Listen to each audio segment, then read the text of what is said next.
This isn't a confession. You can't prove a damn thing, so don't even try. I'll deny it to my grave. I'm on my third drink for the evening anyways. You can't trust the word of a drunken man. That's when I start to feel anything these days. The third drink. Sometimes it takes 4, but usually 3 will do. It's the same cycle every night for weeks now. I drink, then I start to feel. Then the fear comes over me. Then I drink some more until I pass out. Wake up, slog through the day, keep my head down, keep my chin up, don't draw anyone's attention.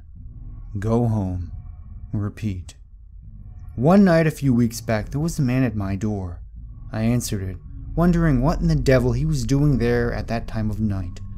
I live at the end of my street, and there's no one around for quite a way, and even the evangelicals that comb over the neighborhood rarely make it all the way out to my house. "Help me," he gasped, his blood-flecked lips quivering in the rain. His forearm was badly broken, bits of bone sticking out through the skin. He was pale and drenched, the rain and blood dripping steadily from his haggard frame, pooling on my porch beneath him. "There's been an accident. I need help." He winced. "Can you help me?" I nodded, dumbly, shocked at his state, then ran inside looking for my cell phone, but by the time I got back to the door with it, he was gone. The only sign of him, a trail of splattered red leading down my front steps and out into the front yard.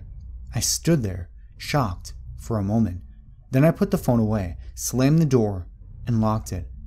I don't know why, I was just scared, frightened by the whole affair, and some part of me, some damned selfish part of me, kept saying it's okay. It's someone else's problem. He's gone. Forget about it. So I poured myself a drink to ease my nerves, and then another. A few drinks later, I had forgotten all about him, and a few drinks after that, I drunk myself to sleep. I woke up with my head throbbing. I'm not a heavy drinker. Well, used to not be one, anyways. I stepped outside and noticed that there was no blood on my porch and breathed a sigh of relief. Maybe the rain washed it all away, I thought. Or maybe it hadn't happened at all. I went to work, nursing my hangover, but made it through the day, came home, and tried to relax. I'd slept poorly the night before, and my day took what energy I had left, so I decided early in the evening to call it a night. I was just about to go to bed when there was another knock at the door. I froze, looking over to it. My heart raced. I tried laughing off my rising fear. It was just someone at the door, nothing to be afraid of. But as my hand reached for the knob, I heard his voice, the same quaking shudder of a voice from the night before. "Help! I need help!" I stood stone still as he pounded on the door. "God, it hurts! Please, why won't you help me?" I put my back to the door, bracing it, squeezing my eyes shut. This isn't real, I thought. It can't be. And after a few seconds, the knocking stopped, and it was quiet. I flung open the door, but there was no one there. No trace of blood or sign of his presence. Unsettled, I shut the door, locked it, and reached for a bottle. And so it went. For 4 more days, each night the same, the knocking, the horrible man at my door, and cries for help. And each night, I secured the door and waited until it stopped, then drank myself into oblivion. By the 7th night, I'd had enough. I made a stiff drink as soon as I got home, and then another after that one. I had thought of nothing but the events of the previous week that day, so naturally, I was anticipating the knocking when it came that night, confirming my paranoid fears. I was waiting for it. I threw open the door upon the first knock, and there he was, battered arm hanging limp at his side, pale face twisted into a grimace. But before he could say anything, I leveled my shotgun at his face and pulled the trigger. His head pops like a blister, and I fired a second time, blowing his arm clean off and leaving a hole in his torso. Covered in his wet viscera, I shut the door. I want to say I was in a trance, that I was on autopilot and out of my head, but that's not true. I knew exactly what I was doing. I was trying to make a point to myself. See, I'm a level-headed man. I don't believe in ghosts or the supernatural or anything like that. We live in a rational world, and I damn well wasn't going to sit back and let my head play tricks on me without fighting back. They say blood is hard to wash off, but it's not true. His blood washed right off of me. One shower later, I was good as new, so when I finished cleaning up and calming down, I went back to the front door. I likewise expected there to be nothing there, as there had been no trace of him left from the previous nights. I couldn't believe it when I opened the door and his remains slumped inside like a sack full of meat. I reached down and poked the corpse.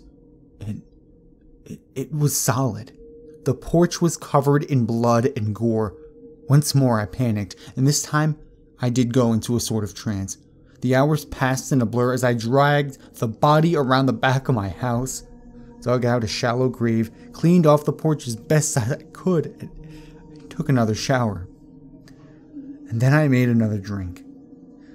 Tomorrow, the knocking would come again. I was sure. I hadn't just killed a man and buried him in my backyard. When I got home the next evening, I sat and waited anxiously. Any moment, the knock would come. The man would again be at my door, waiting for me, asking for help. Maybe tonight I'd laugh, invite him in, ask him if he wanted a drink, I thought, sipping my own drink nervously. The minutes stretched out, and it felt like I'd waited an eternity. And when it finally came, the knocking, that is, I breathed a sigh of relief as I rushed to the door, but it wasn't the man from the previous nights. It was the police. A car had gone off the road the night before. They wanted to know if I'd seen anyone. Maybe it was my drunken state that allowed me to lie so convincingly, but after telling them I knew nothing of it, they bid me a good evening, and they left. My pulse pounded in my head. This couldn't be happening, I thought. It wasn't real. The thoughts piled on, one by one, and all I could do to quell them was keep drinking until I lost consciousness. I called in sick the next day. I checked my backyard, and sure enough, the grave I dug was still there. Still fresh. I dug him up, burned the body until it was ash. When I was done, I went back inside the house and numbly sat down. And since then, I can't feel anything. Not until I drink. Usually 3, sometimes 4. And it's only then that I start to feel the fear. See, I'm not afraid of ghosts. I don't believe in them. I've never believed in them.